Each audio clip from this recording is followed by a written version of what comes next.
Good evening, everyone, and welcome to our February 25th school committee meeting. I'm going to take attendance and then see if anyone signed in here for open session. I'm here. Ms. Canistari? Here. Mr. Conroy? Here. Ms. Gibbons? Here. Mr. Powers? Here. Superintendent Mullaney? Here. And Mr. Wigan, our Director of School Finance and Human Resources, also here. I'd like to announce that this meeting is being recorded and can be viewed on Mondays at 7 p.m. on Comcast Channel 8 or Verizon Channel 37. All meeting videos are also posted to the Millis Public Schools websites under School Committee. All videos are also available on YouTube. All school committee meeting minutes and agendas can be found on the school committee page of the Millis Public Schools websites. Persons wishing to speak during open session must sign in before the meeting starts. Terry, has anyone signed in? No one is signed in. Okay, so I'm going to kind of skip that next part then. Since no one signed in. So we are going to move into our inviting our student rep to come up and tell us about all the fun things happening at school. Absolutely.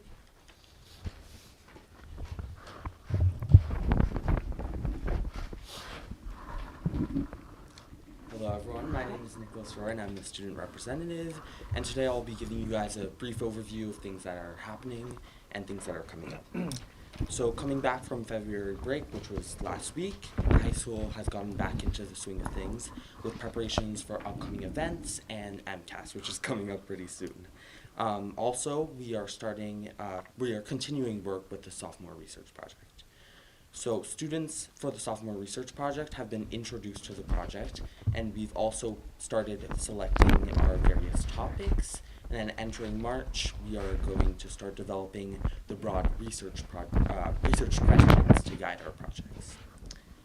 Meanwhile, senior projects are in the works, such as Taylor O'Toole's Spanish story time, where student volunteers are going to have the opportunity to read stories to elementary age students.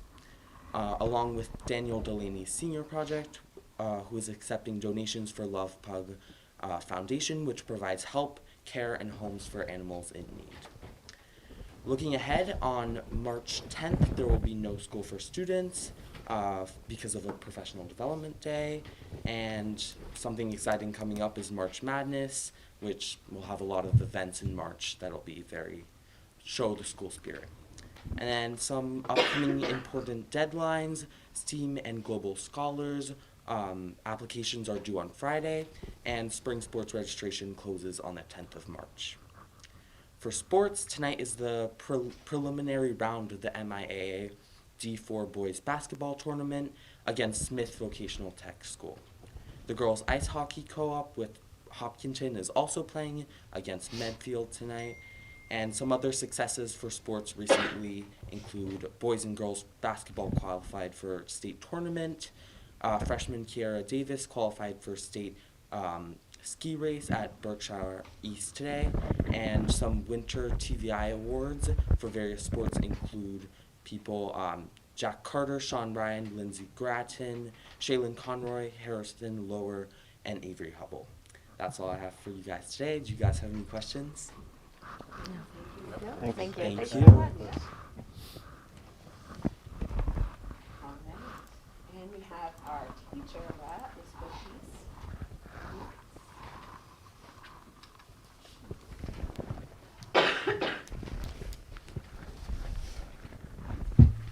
Good evening. Hello. So, starting off with the Clyde Brown, they are, that's not the Clyde Brown, the Ecotarian visits with grade 4. So the 4th grade hosted the traveling program about sound and light waves on Thursday, February 13th.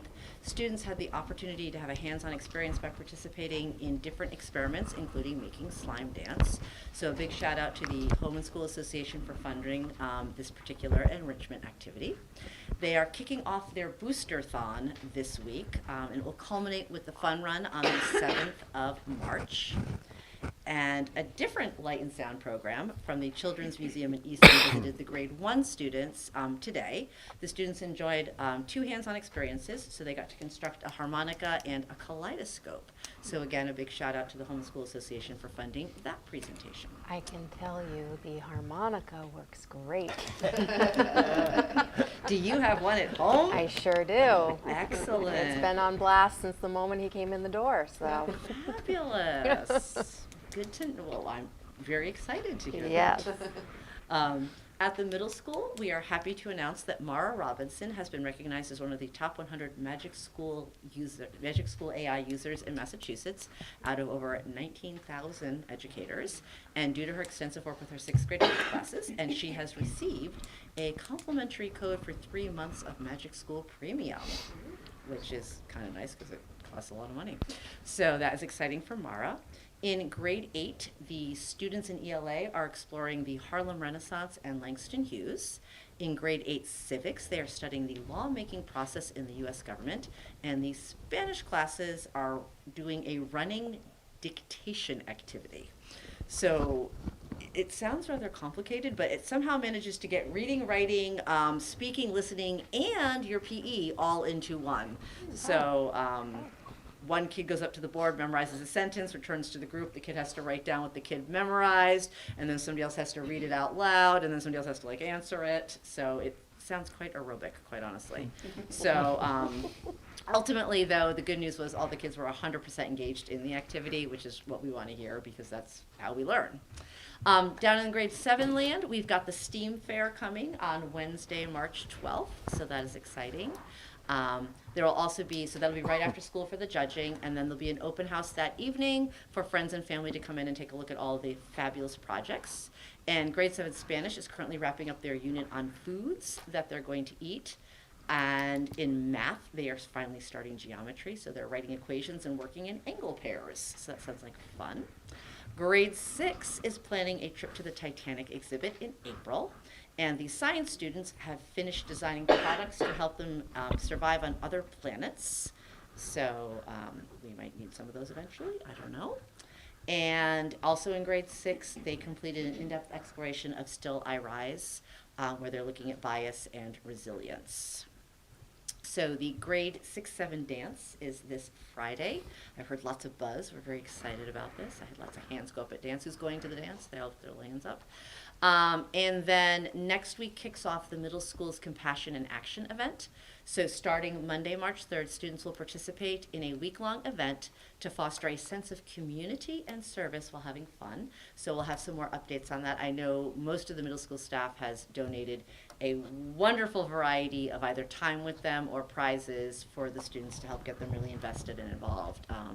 So it's just amazing the work they've done putting that together.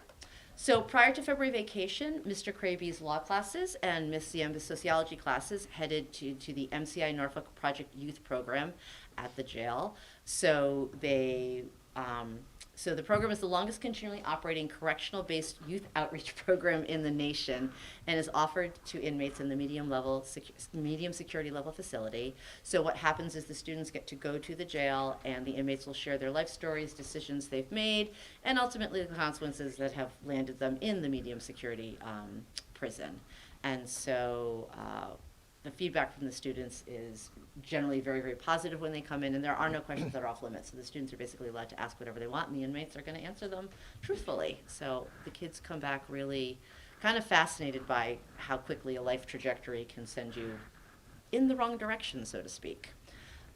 Also during the week of February 3rd, Miss Ziemba's U.S. history class did their lovely each year trial of the 3 presidents. So they had to work to defend or prosecute George Washington, John Adams, and Thomas Jefferson. So they talk about character and, for example, Adams was found not guilty of being a bad human, yet guilty of having an unsuccessful presidency. So they didn't give me any of the evidence, so if you need to, you can reach out a little bit more. We have some congratulations going out to seniors Nora Malloy, Eliza Garish, and Ramsey Breslaw, each who had their artwork juried in the highly competitive Massachusetts Amazing Emerging Artists Exhibition. So the online exhibit celebrates outstanding art from high schoolers across the state. And coming up on March 8th, which is a Saturday, but there'll be a preview on Friday, March 7th, the High School Drama Club, under the direction of Senior Annie Rolag as part of her senior project, will be, once again, it's going to be our 3rd foray to the MTEG competition for Massachusetts for the one-act plays. And I do believe also that Senior Eliza Garris has been doing the sets for that this year. And last, you guys heard about this last time, but Isa Briones' conference is this Thursday. And if you haven't had a chance when you walk out tonight, go through the cafeteria. Emma Powers finished her senior project as well, which is the beautiful mural that is gracing the wall in there. And so that will also be officially unveiled. And we have Cindy Fitzgibbons coming to do the keynote address on Thursday, and to the best of my knowledge, she's also bringing her crew with her. So you might need to check out and see whether or not Millis makes the news on Thursday evening or Friday evening.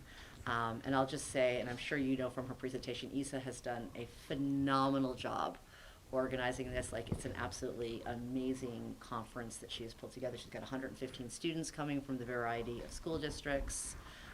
And just raising the funding for this herself. And she started this last March. So we're looking at, the 12-month commitment pulling it together. So she deserves a really huge shout out for doing it. And a huge shout out to Mr. Nash for his support, and Mr. Mullaney for his support, and John Engler for his support, and all of the wonderful people who have helped her get to this point.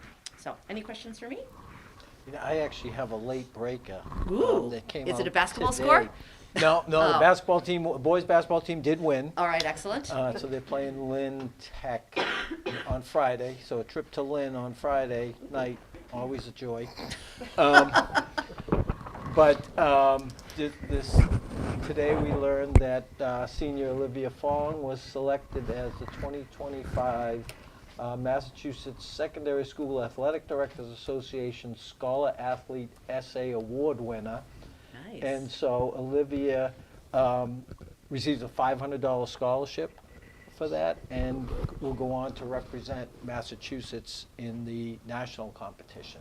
So great news Congratulations, for Olivia. Nice. Olivia. Thanks, Bob. All right, thank you. Thank you. Thank you. All right. On to the boring stuff, really. That's also exciting. I want to go to that conference. It sounds so great. I know. Okay. We have some minutes to approve. Under Madam action Chair. items. Mr. Conroy. Make a motion to approve the February 4th and February 5th meeting minutes. Second. It's been moved and seconded. Further discussion? All in favor? Aye. Motion carries unanimously. So we can send that to the MSBA. Also. Right. Sue's working on getting that certified. Okay, perfect. Together for the MSBA. Yes. We have a field trip to approve. Okay, we have Mr. Sears here to Come on talk up. a little bit about this. And for those of you that don't know, Mrs. Sears leads our TIES program, our 18 to 22 transition program, Yes. which is a fantastic part of our school. Yes, so I actually wanted to tell you a little bit about TIES. Great. I'm Allie Sears, like you said, and TIES is our transition program. It's located just over the Millis line in Norfolk in a beautiful space. And I'm just going to read from my notes. Yeah, do it. So for those of you who don't know TIES, it's a 18 to 22 transition program designed to help young adults develop essential job skills, independent living, and functional academic knowledge. Our students are not only learning these skills, they are also making meaningful impact right here in our school community. Over the past several months, our students have taken on a variety of responsibilities that serve this school and the community around while building confidence and their abilities. Some of those things are they assist the special education department by shredding documents, a task that requires organization, attention to detail, and responsibility. Twice a week, they work alongside the CFB cafeteria staff, gaining hands-on experience in a fast-paced environment. They help maintain the middle and high school faculty room, ensuring it remains clean, welcoming, and organized for staff. Our students have emptied bookshelves of discarded books in the teacher's room, preparing them for donation, helping to promote sustainability and share resources for those in need. They collected, wash, dry, and fold the lost and found items, preparing them for donation, which supports our community while also reinforcing practical laundry and organizational skills. My students actively contribute to keeping our school clean by sweeping stairwells in the middle school and the high school buildings, wiping down cafeteria tables, learning custodial and janitorial skills. One of our students recently assisted at the town clerk's office by opening and stamping the census documents, providing valuable experience in an office setting. I have students working with the school nurse right now and the counselors to create a food pantry here. We named it the Millis Meal Hub. And we plan the meals and the snacks, and we shop and then pack the supplies and bring them back to the nurse's office. 2 of my students are currently participating in internships to gain skills necessary to work with children, setting them on a path for future careers in education. And then additionally, we, not just here, but in surrounding areas, we've been expanding our community partnerships to provide students with valuable hands-on experiences. Some of these partnerships include working at a hair salon in Walpole, organizing books at the Walpole Public Library, learning how to package candy at the Penny Candy Store in Sharon, and rolling silverware at Conrad's, a restaurant in Walpole. Each of these tasks does more than just give back to the community. They provide hands-on opportunities for our students to develop critical job skills, practice teamwork, and grow their independence. Through these efforts, they're learning the importance of responsibility, attention to detail, time management, and the satisfaction that comes from a job well done. So I'm really proud of what my students have accomplished. Their hard work makes the school community stronger and helps prepare them for a successful future. So the reason that I'm here actually is to request a field trip that really shows somebody that has had very similar situations as my students. It's a young man who started a coffee shop. He has autism. And he started a coffee shop with his mom. It used to be here in Massachusetts, but they've recently moved to Warwick, Rhode Island. It's called Red, White, and Brew Coffee Shop. It's beautiful. If you ever have a chance to look it up, I suggest you do. It is not the brewery. It's the coffee shop. There's 2. And not only does he have coffee, and it's beautiful gourmet coffee and treats and snacks, but alongside that, he has a business called The Budding Violet, and he has set it up. It's like an artisan craft shop, and a lot of the people that sell their crafts are people with disabilities. So I would like to take my students there, but it's over the state line. So that is my request. So do you guys have any questions about my program or about the field trip? It sounds wonderful. Thank you for doing what you do. I'd you. really like to say what Ms. Sears and the Ties kids have done with the food pantry is phenomenal. It's serving a great need, and the kids from Ties go out and they make the list, they buy the food. If someone in the community who utilizes the food pantry has a special request, they'll do their best to get that food item for that family. So it's really Yeah, it's been fun to tremendous. do. The kids made really cute signs and made a sign for our shop that's called the Meal Hub. They decided on the name, and it's been really fun. And it's great because they're learning budgeting, and we're using gift cards that somebody wrote for a grant, and it addresses a lot of the skills that we are working on. So it's kind of a win-win. That's great. Thank you. All right. Madam Chair. Mr. Conroy. I make a motion that we approve the Ties field trip to the Red, White, and Brew Coffee House in Warwick, Rhode Island. And we're approving this because it's an out-of-state field trip. Second. It's moved and seconded. Any further discussion? All in favor? Aye. Motion carries unanimously. Enjoy your trip. We have a donation that has come in. Right, this is from the Life Experience School, which was formerly across from the Rectory Courts. You may have seen it in town, and they've been a really good partner with us, and a number of our students over the years have done senior projects, partnering with the Life Experience community. They're moving to a new location, and so they're going to be leaving Millis, but they've made a generous donation, in the amount of $1,000, and to support and further enrich peace education experiences for Millis students. So we'd like to obviously thank them for that and request the committee approve this generous donation. Madam Chair. Ms. Gibbons. I make a motion to approve acceptance of a donation to the Millis Public Schools in the amount of $1,000 from the Life Experience School. Second. It's been moved and seconded. Further discussion? All in favor? Aye. Aye. Motion carries unanimously. We have a facility fee waiver request from the Millis Girls Softball. Yeah. Um, They're looking for 4 indoor softball clinics in March. They'd like to see the facility fees waived for those dates in March. And an accounting of the amount of what's waived is included in the packet as well. They have not ever asked us for a waiver before. This is the first time they've come to us, according to my notes here that I Yeah, have not to my knowledge. kept a little bit. Madam Chair, Ms. Gibbons. I make a motion to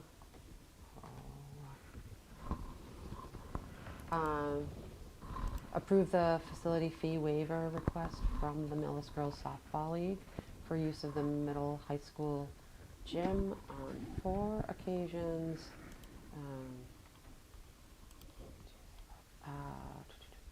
This part doesn't have to go in the motion, just so everyone knows it's $162 that we're agreeing to waive, so it's not a substantial amount of money. Second. Okay. It's been moved and seconded. Any further discussion? And Yes. just- Yeah, go ahead. So I am a member of the the Millis Girls Softball Board.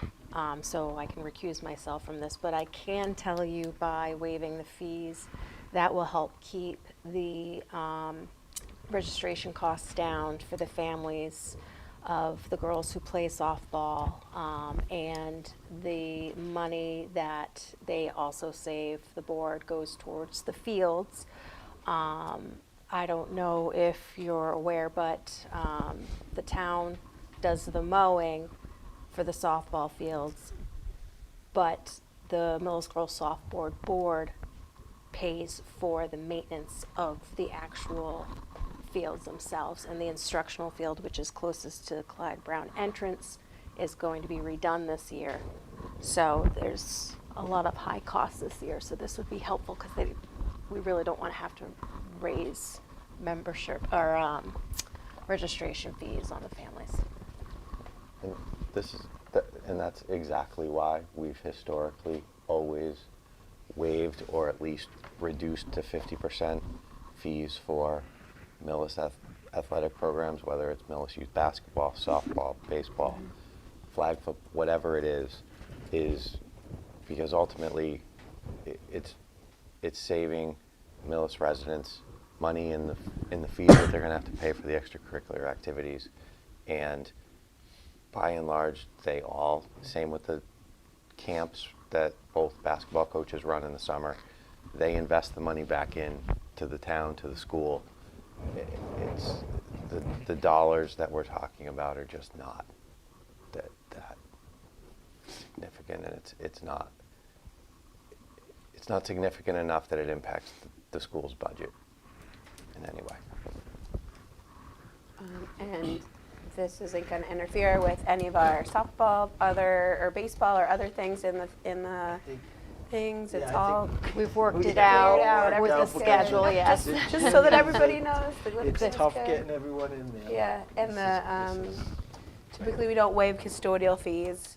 And when- they'll be in- But there in won't there be. when the They- custodians, right. there's no need for custodial overtime or anything like that, so. Just, again, want to get that out there. That's the only thing that's not waived, and it's within the hours, so that's all set. So I think we have a motion and a second, so any further discussion?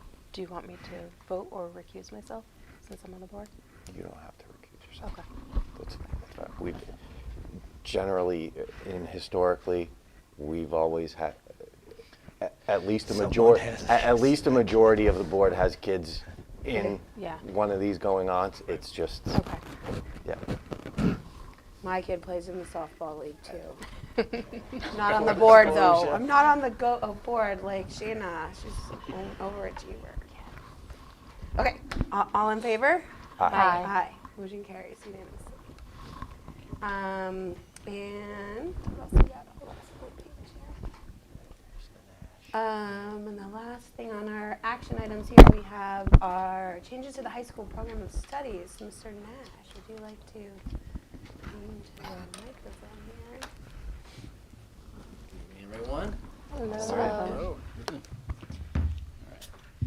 Yeah, so we have a couple changes we'd like to propose. It's really additional language. We have one thing we really would like to change due to the vote in November around competency determination. As you know, the MCAS, no longer going to be the competency determination around that. So I'd like to propose a change that essentially talks about the coursework that students need to complete and effectively pass. And it's English 1. Grade 9, English American Literature, grade 10, Algebra 1, Geometry, and one of the following lab science courses, so biology, chemistry, and physics.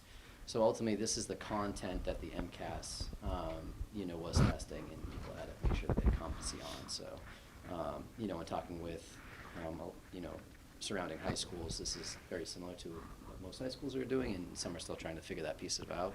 But that's why we like to move forward with that. The challenges that we have at times is when we have transfers, it could be a sophomore, junior, senior transfers in, and sometimes that could be from another country, sometimes it could be from another state, and there are times where they might not have the same, content that is covered or the same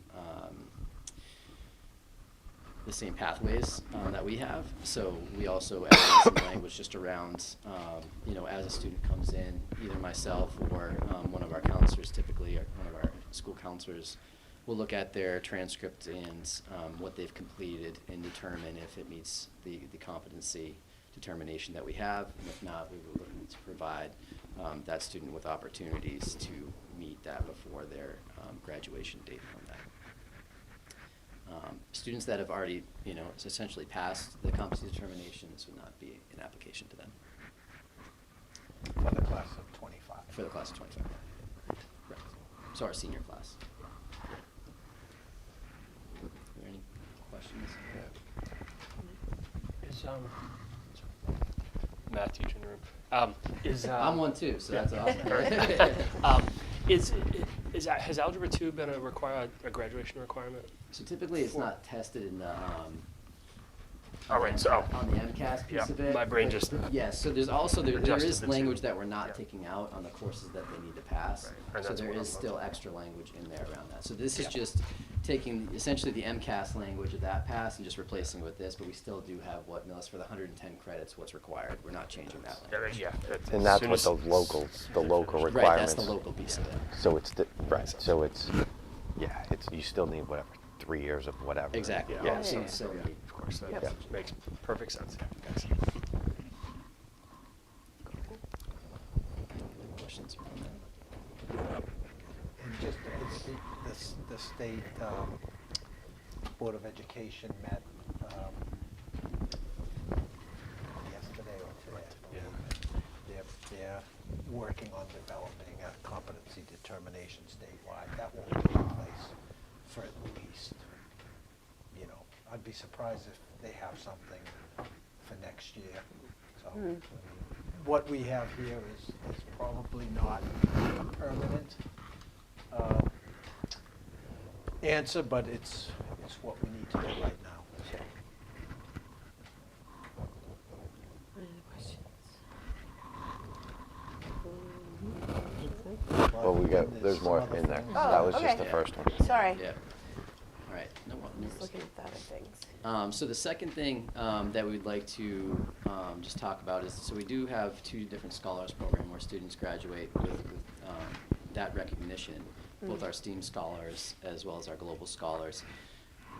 So this isn't really necessarily a change to our programs, but in the program of studies, there was not clarity on exactly what is the coursework and the participation requirements, as well as the kind of capstone projects and that piece of it too. So there's descriptive language around what the actual kind of program is about and participation in, but there wasn't actually kind of a laid out requirements of what they need to do to complete that program, and I think that's important for our students, families, and faculty to be able to reference, in the program of studies. So this is just clarification.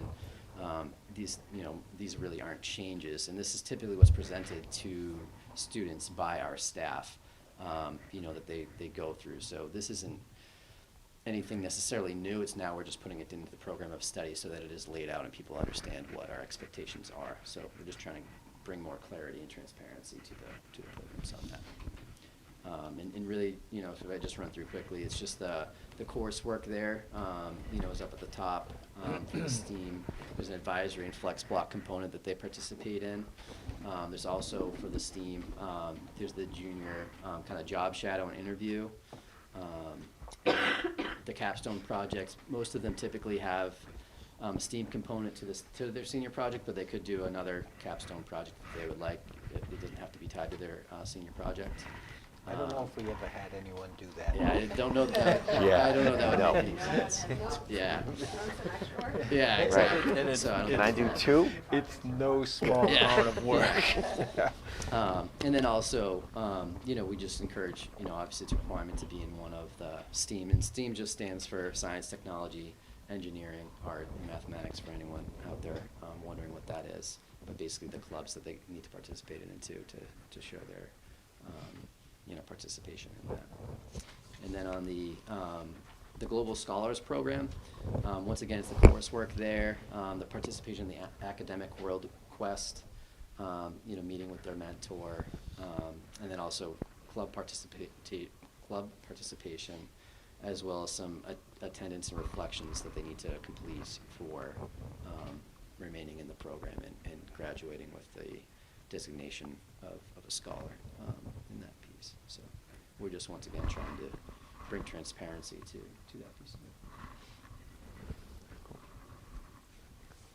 Any questions on any of that?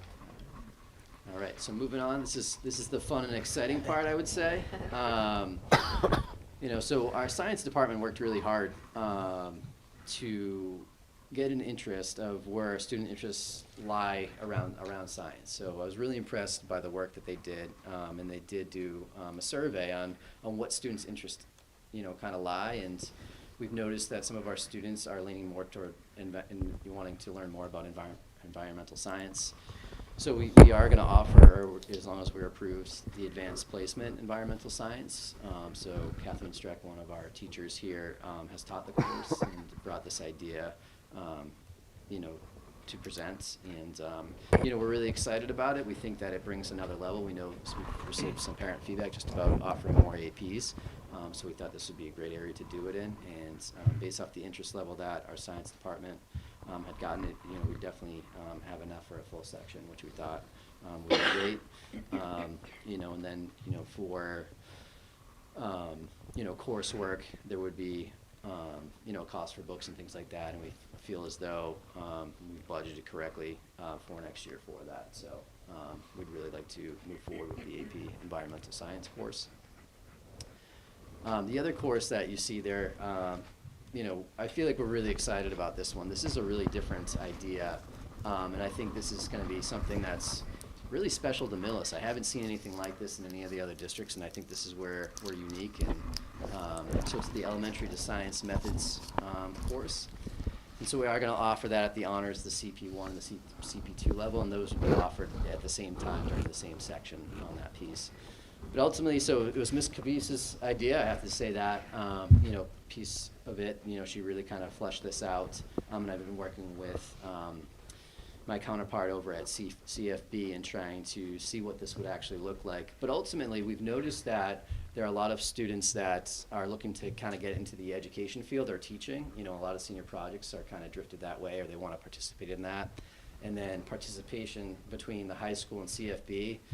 Our students come back so enthused and so excited when they're coming back from CFB that we'd really like to kind of continue with that. And then there's it's the chemistry club, if I'm correct, is coming over to us, and Ms. Copese and the teachers at CFB. So they run it ultimately like a lab, and it's our students essentially teaching them. So this is kind of a bigger picture of this, where essentially the teacher would be teaching the students how to prep a lesson ultimately. And obviously a lot of thinking kind of goes into that. And that would kind of happen in the, towards the first couple of months, kind of really learning how do we educate, right? And then how do we educate a K through 5 student around that. And they would be developing, lesson plans. And then ultimately, they'd be developing units that they'll kind of run kind of K through 5 with counterpart teachers down at the CFB level.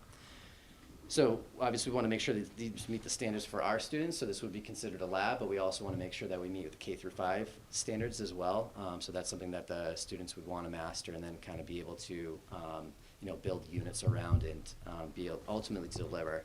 So we're thinking that students would be able to, so K through 5 classrooms would be able to sign up for those classes and give them that experience. They don't often get as much time. There's a very high, and rightfully so, focus on ELA and mathematics down there, but we'd like to kind of bring a science flair to that. And the participation of CFB students is awesome when they're here, and we'd like to kind of bring a little bit more of that to them. I know that in the description, you guys were able to read through the descriptions and kind of the differences between the levels there. The higher level expectations, for the honors kind of program, research paper, and delivery around that there'd be more expectations around that. There'd be a lot of collaboration among the students as well in the other levels. So we're really excited about it, and we're just like me and Ms. Jen go over we're trying to figure out, and Ms. Copese as well, trying to figure out what does that scheduling kind of look like. So we have a rotating schedule and they don't, so we're just kind of figuring that out and what that kind of looks like. And ultimately, once our students got their understanding of planning underneath them, there'd basically be kind of like 4-week kind of units that the teacher would run through with them, in curating the content and, doing the research around that. And then how do they deliver that to the actual K through 5 level, and then ultimately that 4th week kind of delivering the content to the younger students at that. So. Sounds great. I have some questions about that. So it Yeah. sounds to me like this is a science class and they're getting science credit, but it's actually an education class, not a science class. You're not actually teaching them science. They're not learning about science. They're learning about how to teach science. Mm-hmm. So how is this getting them science credit if it's really an education course? So, Yeah. yeah, sure, yeah. Do I need to go over there? The I believe microphone's that. right Yeah. there, so. So, in order for them to be able to actually teach the science at the level they need to be able to teach the science at, Mhm. they need to engage with the science at that high school level so they can then drill back down into it. So, for example, if they were doing something around emission spectra, they need to understand what emission spectra, which is a chemistry standard at the high school level, Okay. and then they can figure out how to take it backwards and give it to a 3rd grader, a 4th grader, or a 5th grader based on their standards. Okay. So if we're looking at something around conservation of mass, which is also a 10th grade chemistry standard, again, they have to master that standard at the 10th grade level or the junior level. It's actually kind of blurred together because it's not, high school standards are not Yep. broken out by grade level any Yep, longer. yep. So if we're doing a physics of friction concept, again, so they're gonna have to master and demonstrate their level of mastery of content at their coursework level in order to then take it backwards. In the same way that in order for me to teach high school chemistry, I actually had to go well beyond high school chemistry to become a functional chemistry teacher. So like I've got PChem. I'm never teaching PChem, but I've got it because that was my college level standard. Does Okay. that make sense? Yep. I guess my concern is like, it feels to me like we're synthesizing what teaching is to 4 weeks, and we're getting these kids to learn how to be a teacher and putting them in this space with kids that are not, you know what I mean? Like, I'm concerned about the teaching side of it with students that are not teachers. Okay. For students. As a teacher myself, No, I that's what I'm understand. concerned about. First year teachers have the hardest time with like classroom management and things like that have absolutely nothing to do with the content. So like that whole side has to be addressed too in this course. And so I'm like curious about that whole aspect, that teaching part that is not science that you're going down now to teach to kids. Correct. So basically, I think this is a great Yeah. idea, but I'm like super concerned about the teaching part of it. so they will never be unsupervised. I assumed No, that. I would Yep. like to be like, Yeah. for example, so the model that we're currently using that we've had success with Yeah. is that obviously I'm the supervising teacher in the room. Mm-hmm. And prior to my time in Millis, for 4 years I worked for a private educational company developing teachers and writing curriculum.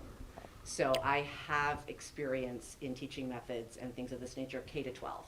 Okay. I've benchmarked, I've done all of it. Yeah, no, I believe you. So I'm not in saying that terms- you're you not know, qualified so to I'm teach just, this class. No, it's a good question because like if I just had high school experience, that would be a big question mark. So with regard to the students, we're going to spend the first part of the year kind of delving into the idea of what is pedagogy, what is teaching, all of that kind of piece. We're going to lay some groundwork. As the year progresses, when Mr. Nash is talking about these 4-week units, because the schedule will spiral a little bit, they may not be a contiguous set of units, but the idea would be that the students are working in groups. We're going to unpack the standards at the grade level. What does that mean? What are we doing? We're going to consult with whatever teachers want to partner with us to narrow down what standards they're most needing, because there has been work done over there, and Michelle Adams has like been kind of tracking which science lessons are existing at which course level. So we don't want to do a redundancy. We want to bring them something new. Sure. Then the students will be working, this is a lot of our vision of the graduate standards, they'll be working in groups to research and find content that sort of fits where we need to be. They'll be presenting, we'll pick our lessons, we'll have those particular teachers who are interested in working with us sort of voting on, yeah, we want to do the fog lesson or whatever it's going to be. Then we'll develop the lesson as a group and the students are going to micro-teach. And so they're going to micro-teach to each other, to myself. I have rubrics that we'll be using to kind of assess what's happening. We're going to workshop it. We're going to talk about it. And then when the teachers are ready to bring the students over, the students will be like, so for example, my room has like the 6 benches. We'll bring a class over. X number of students will be in charge of administering a particular lesson. After each lesson, they'll be reflecting on how their pedagogy went. Where did we get better? Where do we need to fix it? And so as the year progresses, this becomes an iterative process. Right, sure. So, you know, unlike a typical methods class, which is 12 weeks, you know, we, if all goes well, have 40 weeks. Right. So we should be getting better at it as we go. I don't envision teaching like 4 kindergarten lessons in 1 week. Right. I envision we get a kindergarten lesson this week and maybe a first and maybe a third, and then we have the chance to debrief, talk about before those get administered a second time, or a third time, or a fourth time. I can tell you from the 3rd grade work that I have supervised and that we have done, it goes really much better than you can possibly imagine. Like, you know, there's like this, like I have that same kind of you have, but the reality is with the structure that I can provide in the routine, the students really rise to the challenge. We script, we practice the scripts, we teach them how to go off script, you know, because life happens. Yep. You know, and again, when you bring over the support, I mean, the support staff come with them, you know, and Sure. so we've got all of that piece there. So we've been doing the 3rd grade lessons since 2017. And there's such a positive response on behalf of the high school students to this that I feel like it's a nice way to fit. Mr. Nasher mentioned we kind of surveyed our students. We have a hole in our department. Like we have a lot of honors and AP electives that we're offering our students, but we don't have as many CP1 and CP2 electives. And this would actually be a 4th year of CP2 science that we don't currently have for our students. So currently our CP2 trajectory is biology, environmental science, and the oceanography earth systems combo pack. So this also offers a 4th year of CP2 science so that all of our students can be served 100%, while potentially also meeting our need where we have a ton of students who do want to go into elementary ed. And some of them don't know what they're getting into. And this other idea that one of the scarier science in elementary ed is sometimes the science classes. Teachers are sometimes a little hesitant to dive into science. So if we can help encourage them to see how they can take their subject knowledge, 10th, 11th, 12th grade, and then whatever courses they take in college, you can roll those into really high quality elementary lessons that are engaging, and everybody can like walk away from it with a positive experience. I mean, like I said, it sounds great, but everything you said was about like teaching and not about learning science. So like I'm just like wondering about the science credit. So in order to teach the science, they have to understand the science. So just like I there's- understand. I totally understand all the things, but like all of your description was about like teaching them about education and teaching them how to teach, and Right. none of that you said was about teaching them about the science thing. So- And I understand that you have to know the content before you can teach it. So I'm just questioning or curious about the How well credit assess for that. science. Right. If this is an education class, essentially. Those are my thoughts. I think it's a great idea, but I don't. So there will be an assessment component for the high school students around the content, so that I can, just like when I do a PD or something, I have to like, what do I know before? So we pre-post test their content ability to establish that they are actually learning the science associated with the lessons that they are doing. So again, if it is a lesson on flame emission spectroscopy, there's going to have to be a basal level of competence before we set them loose into the world to like figure out how to make it a kindergarten lesson. So. Because the stuff that they'll be teaching is stuff that they will also have to have learned in that year. It's not. Yes, or a different application of it from a different year. So. Like it might be prior knowledge that they're using We're for built- their yeah, own. And right.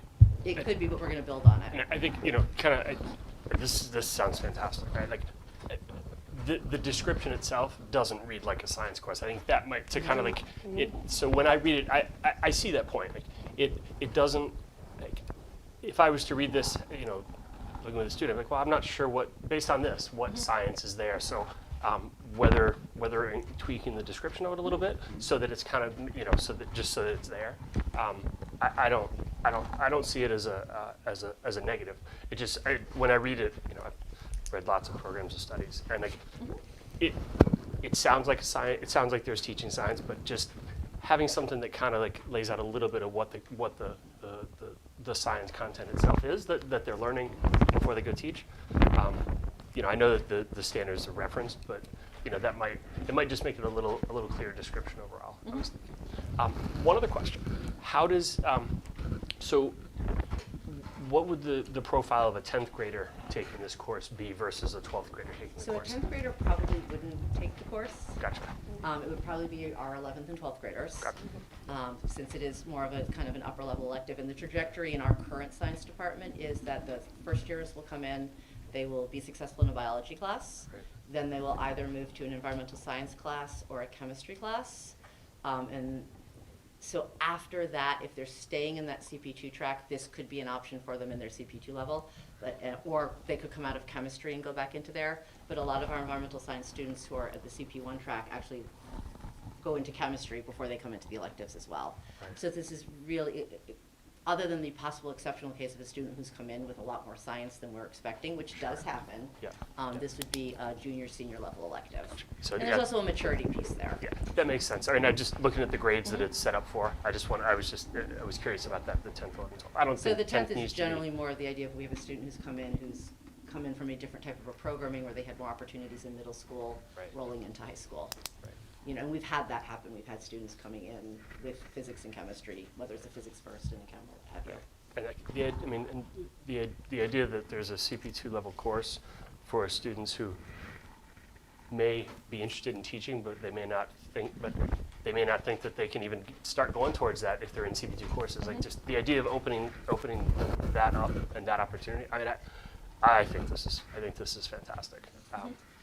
Adding a little bit of like clarifying what the science itself is that's being taught, I think might help the description. But So maybe we could do something like topics could include. Right. But Yeah, not some- be limited to, blah, blah, blah.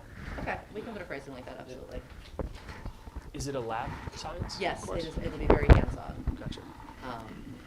Yeah, So, if you you, know, ever, it- if you ever want to see what it kind of looks like too, like I think we still got some spring at the grade 3, right? Like, do we have any? Yeah, I grade have grade 3 coming back Yeah. in this spring. Yeah, it's pretty so- awesome. Yeah. You know what I mean? If you Um, ever want the opportunity to kind of check it out too, it's Yeah, pretty. I'm not it's sure re- if your kids have ever participated. They have it. Oh, yeah, Mine last loved year. it. Coming over and Yeah. putting on the goggles. Yeah, yeah. So we have different facilities that we Real don't have over there, science. so they get different opportunities. I mean, yeah, they're gonna have to build the labs, they're gonna have to figure out how to like run the equipment with what we have. So right now, we're looking at a revenue neutral course as well. The idea is there'll be no additional expenditure for the district for the first year. We're gonna work with what we have. So that's another fun engineering component. So Just there's a- like real world teaching. Yeah, I mean, the engineering component is they've gotta figure out, here's what we have. Either we have it or you've gotta go kind of beg, borrow, and steal it, and see who wants to donate what.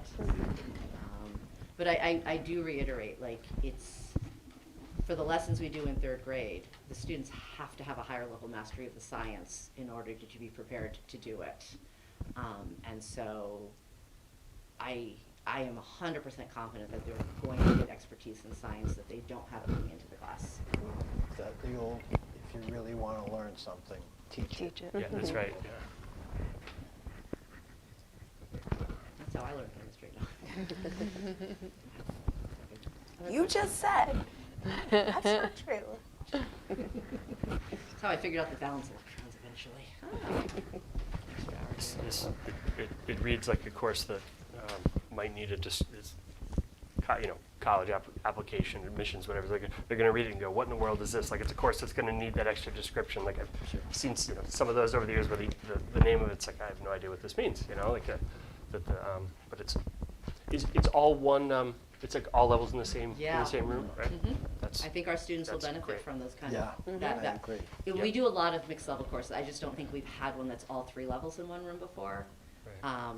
But I'm confident that based on what I know will have to be happening, and again, with the honors level, we'll be doing an additional research paper, which Is there a they'll have some choice over their topic, but we'll definitely kind of figure it out. The CP1 students, we're going to kind of flesh out. I really want them to have that opportunity to have success in working and seeing what they do manifest in these positive ways. Right. And so I think this is a great way to do it. Is this doesn't have to be in the description, but I'm my brain's going all into this because I think it's a really cool idea. It might be neat to have a like if they started as if they go in as a not like saying it, but as a CP2 student or as a Do they CP1 have the student ability to be rotate? able to Yeah. like Yes. say, well, I'm really into this. I want to to be able to like round up or move up within the course to be able to like, So Pat and I right? had spoken about this idea that the idea would be to be working with each individual student to really nail down what level they actually belong at in the course. And in other classes I have taught that have had multi-levels, and I've done this with Bob when he was the principal, there are ways to account for they did half the year as a CP1 student, half the year as an honors student. To figure out the GPA and how to make that all kind of work. So the beauty of it being in one room is that there is that flexibility. Since it is kind of a unique course, again, you could have a student come in who thinks they're an honors student who doesn't want to do that extra piece. Or a CP student who's a lot better at this than they ever gave themselves Right. credit, and they Yeah. want to dive Right. in and they want to Stretch. challenge and themselves. it turns Yep. that's We more all doors know that are open. motivation That's makes great. such a huge difference, and Yeah. you might have a kid who comes in, I don't want to write a paper, and then oh my God, I love this, I want to write the paper. Right. I want to do a presentation. This is going to be my senior project next year. We have no idea where it could go. That sounds great. I didn't mean to usurp, by the way. No, that's great. I appreciate it. Glad you're here. I just like hanging out in the Yeah. building. But I think it leverages, how close we are, and it's just, an extension of what's been going on in that chemistry 2 class with the Clyde Brown kid visit, which has just been a tremendous experience. It's not something you can do in a big. I mean, Exactly. when the buildings aren't next to each other, it's not This will something you be can do. completely unique to us. Right. And I think it could become really kind of an interesting piece of the puzzle for us.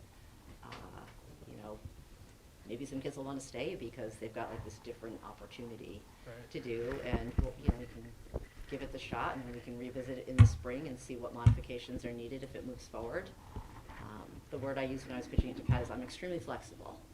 Like, I mean, those of you who've worked with me before, I'm pretty good at working on the fly and figuring out how to make something more robust or need, you know, pivoting or what have you.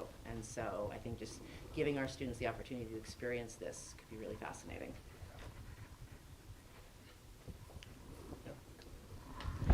Questions on that one? All right. It's all good. And then the last one here was a physical education leadership class. So right now, in our PE, so the PE position got reduced last year, and so now our PE class. So we offer three essentially sections of it at the high school, and then we offer 2 at the middle school level.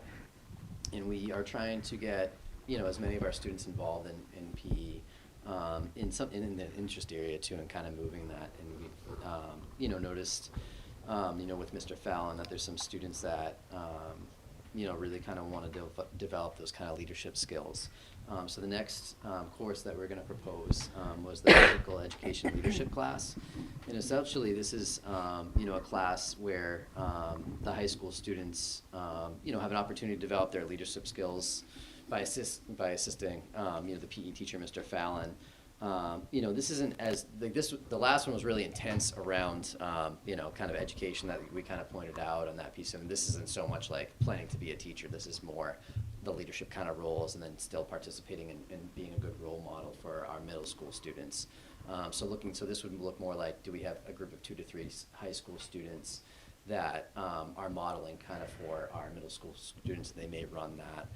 You see some of our high school students running the camps and things like that, throughout town, and they do a really, really nice job in modeling that. We're really trying to connect, our students across building. I think that small school, big family feel, like we're trying to kind of continue to enhance that piece of it too. I don't think there would be a massive, there would not be an opportunity to have a massive enrollment in this leadership course, because it would have to be kind of more specific. We do have challenges where some of our students, because PE was a requirement, have challenges in meeting their schedule requirements due to what they're offering. And this provides another opportunity. So if there are courses that they need, but the only time they could run PE is during the middle school, like class level, like this would be an opportunity for them to kind of jump in and kind of have that role with that PE course. So we're trying to be creative around that, but at the same time, give a good experience, for our students. And a lot of what their focus is right now in high school, middle school is kind of the games and teamwork approach. So that's been kind of a focus area for them. And this would be a good opportunity, and Mr. Fallon's trying to get more interest in the PE area piece, if that this might be something where students are interested in. So, go ahead. How do you decide who? So if you have, how does the student? How are they able to do it? If you have more students who are interested, then it's a good question, and that's something that we're thinking about. And I think that it might be scheduling wise, like if PE. So most students will take physical education too, and do a quarter of that.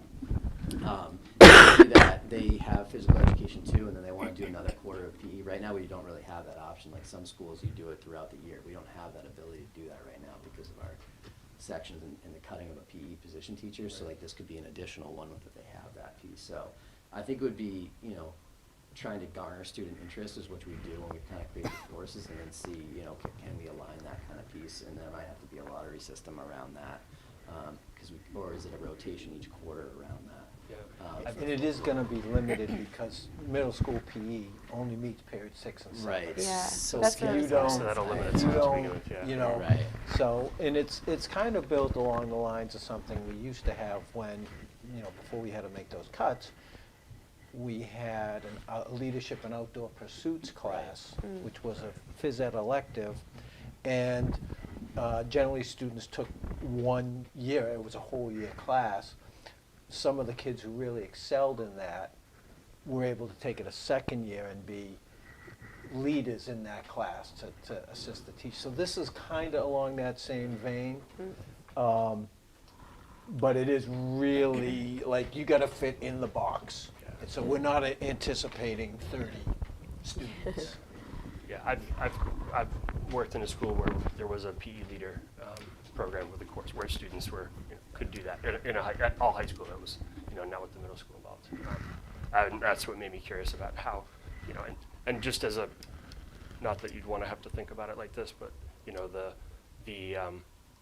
notion that it's kind of like that it's more than just us signing up for a class and getting to do it. There's a level of you're rising up and sort of like a higher standard of expectation, and it's a little, there's, whether it's additional behavioral, it's like you get in trouble, you may not be able to say as a leader if something happens, just kind of discipline wise. Not that you want that to happen, but it's something to think about beforehand. And they did have that for the outdoor pursuits did. too. They had there was a criteria the kids they had to apply for, and there were expectations. It's not just we're going to play dodgeball with the middle school kids. Right. There's more to it than that. Yeah, for sure. Yeah, that's what I was wondering. Is it going to be like trimester based, like the middle school is trimester based? So then they rotate out that way, but that doesn't work for high school. I know. So schedules, we're talking to that. We're talking with Mr. Fallon. Do they do units? So a quarter? Do they do so units sometimes are 4 weeks? So do they do 3 units, and then we rotate the next group in? That would do. So we do it by quarters. If there's not a lot of interest, do we make it a semester? You know what I mean? So I think we have opportunities there to see how many kids are interested in that. Yeah. Around that too. We love the outdoor pursuits. That's what the kids really want. And unfortunately, we just don't have the PE teacher availability to do that. So we're trying to come up with something, that has some of those, aspects of it. So right now we have it as one term, but I think we could have flexibility around that depending on what it is. And like we said, it really is going to have to fit in your schedule because we are constrained by the amount of teachers that we have. It's not going to be an opportunity for everyone, but hopefully it'll provide an opportunity for some of those students that may not have, PE may not fit into their schedule, and then we don't have anybody taking online PE or anything like that, but we're worried that the more you add and constrict to a schedule, something has to give, right? So we're just worried about that happening. Yeah. I would just maybe add how you started this with adding what exactly the STEAM scholars and global scholars, what those requirements are. Okay. Whether it's in here or somewhere, but almost like what you were just talking, you got to fit in the box. Well, let's put what the box is. Yeah. Kind of almost like a prerequisite. Right. You have whatever. You got to be available. Period 6 and 7. So that everybody knows what the box is and how kids fit or don't fit, so that it's. Yeah, so a kid can't so you're say, not I want period 1. So, Right. well, so you're not picking which kids get to do it and Yeah. which kids don't, Yeah, so and you don't have something on paper that says that this is how it works. Yeah. So one of the things we could do is in our core, when there's a core selection, there's actually descriptors that you can kind of put in. That's exactly where I would put that. Yeah. These are only going to be available period 6 and 7. Around that piece, and we can kind of put it in that piece, so the students would see that when they're selecting that piece of it too. Because obviously not having done the schedule yet, if the middle school changes up their schedule, we change up ours. It might not be period 6 and 7, so I hesitate to put that in the, in the course, but definitely the descriptor language I think is important for the students to understand. And I'm just thinking of more so from if this is going to be a lottery system. Yeah. Right. Yeah. Lotteries never go well. Yeah, right. And you can reduce the pool of lottery participants Yeah, with some whether it's a recommendation from a PE teacher recommends, sort of something like that. Yeah. That's why we have to videotape Spanish immersion lottery. Okay. I'm not kidding. No, I know you're not. I'm saying, no, it's good feedback. No, I appreciate that. On there too. So, yeah. Thank you for the feedback. I appreciate it. Yeah. The science and PE leader both, the idea is great because it's it's encouraging and like empowering kids to take on more, like Yeah. take on more of a grown-up role. You know? And I think that's what we've seen, like, so our students that may not feel as successful here or as motivated here, when when they're over at CFB or they're upstairs running a club, like that's where they get lit on fire, and that's what we want, you know what I mean? So just providing more opportunity for that. We've seen that happen with a lot of our students. We're trying to change our courses to match that interest area, around that. So we're really excited about it.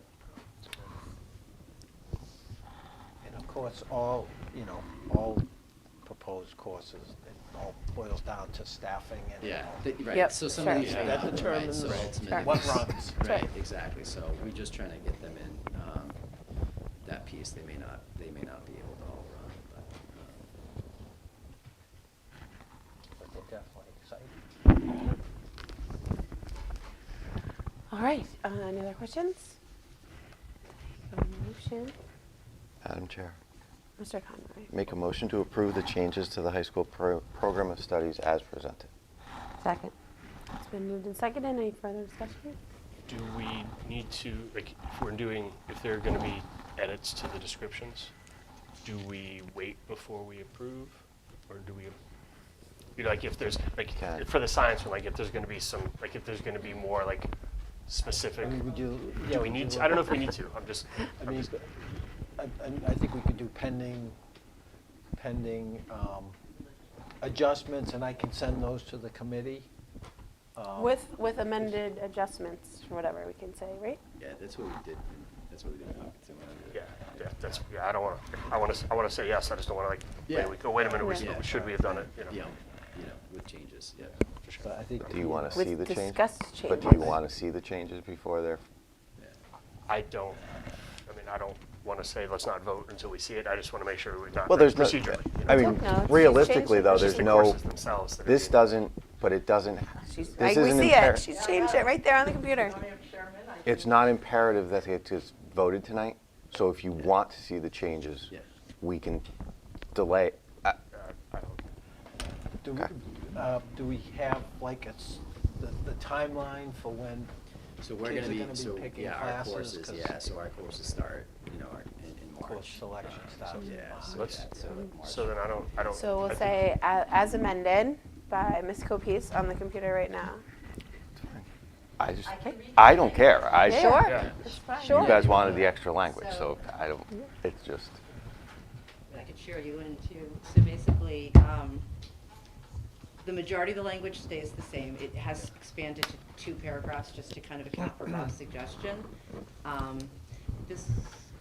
This course emphasizes developing engaging, standard-based lessons that build foundational science concepts while also integrating high school level science topics from biology, chemistry, physics, and earth science. These complex concepts such as cell structure and function, energy conservation, forces and motions, earth ecosystems and biomes, matter and its properties, weather and climate, solar system, water cycle, human body and systems, environmental science, plant growth and development, electricity and magnetism, will be adapted and simplified for elementary learners through inquiry-based hands-on activities that foster critical thinking and scientific exploration.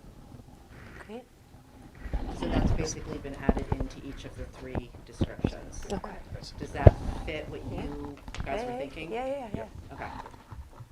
I've put it in red and I've Great. shared it in the doc that you have access to. Awesome. Thank you. So I've done all 3 in here already.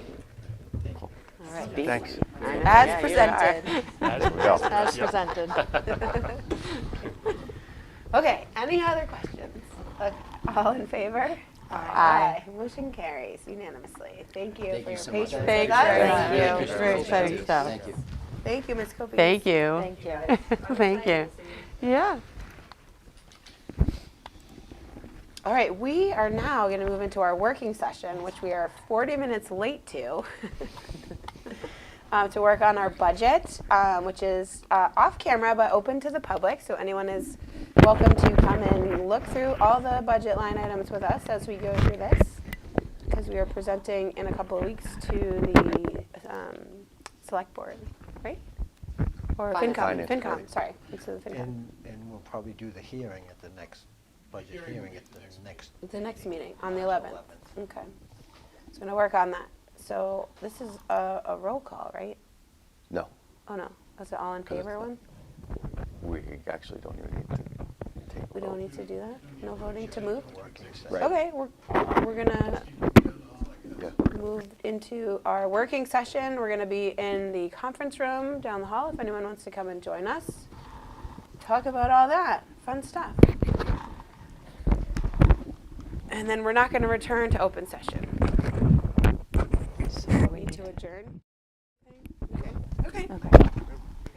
Okay. Okay.